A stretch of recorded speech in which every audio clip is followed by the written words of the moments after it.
It's Adam Fulmore, Intuitive Energy Healer. I'm going to tell you about 4 tips I wish I knew about intuition before I began. Number 1, making sure you have a calm mind. A calm mind is essential for being able to hear and feel your intuition clearly. One thing that I did many years ago was I spent some time with some Buddhist monks that really taught me how to meditate properly. However, you don't have to go to a Buddhist monastery to learn how to meditate. You can simply just do mindfulness meditation at home, and all that is focusing on your breath. So sitting there with your eyes closed, breathing in and out just naturally, noticing the inhale and the exhale as the air comes in and out through your nose. You can also do that laying down if you want, or even walking back and forth. And every time you notice your mind wandering or getting distracted onto something else, whether it's like a thought, whether it's a worry, doesn't matter. Just do your best to bring your focus back to your breathing.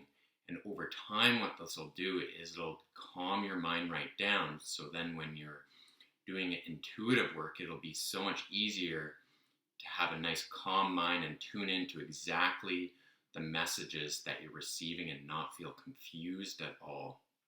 So number 2 tip is knowing where to receive your messages from. So when it comes to feeling messages, focus on the center of your chest when you ask questions.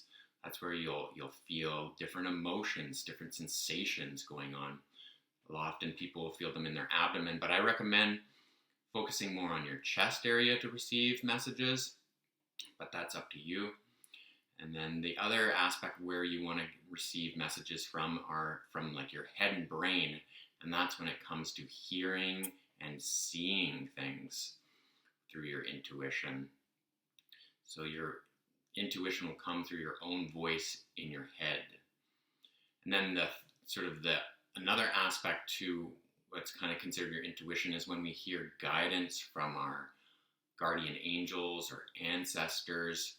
Often these will be warnings. I had one student say they normally go grocery shopping in the morning, and she got this strong message from the side of her head: don't go out this morning, just wait. So she listened and didn't go. Then later that day she went out and spoke to the grocery clerk because they were like, hey, you normally come in the morning, where were you? Well, it's actually a good thing you didn't come because there was a big accident in the parking lot this morning. She was like, oh, that's why I got that message. So listen to those messages for sure. And like I said, those will come like on either side of your head when it's like a guardian angel speaking to you. So the 3rd tip is focus on your passions, your interests, and your hobbies. That's your intuition speaking to you. It's wanting you to put energy and time into those because one day those could become a career for you. You could make quite a bit of money if you want. You'll find a lot of joy, a lot of greatness through following your passions, your hobbies, and your interests. And the 4th tip I have for you for becoming more intuitive is asking yourself, who do I want to become? So maybe even pause the video now or afterwards. I would recommend just focusing on the center of your chest and asking yourself the question, who do I want to become? And often these answers are very simple, like I want to become more loving or compassionate or active. And what that will do for you is that'll add fuel to your soul when you start investing time and energy into who you want to become more of. It'll assist with opening up different doorways, so to speak, for you energetically and start attracting more of exactly what you want into your life.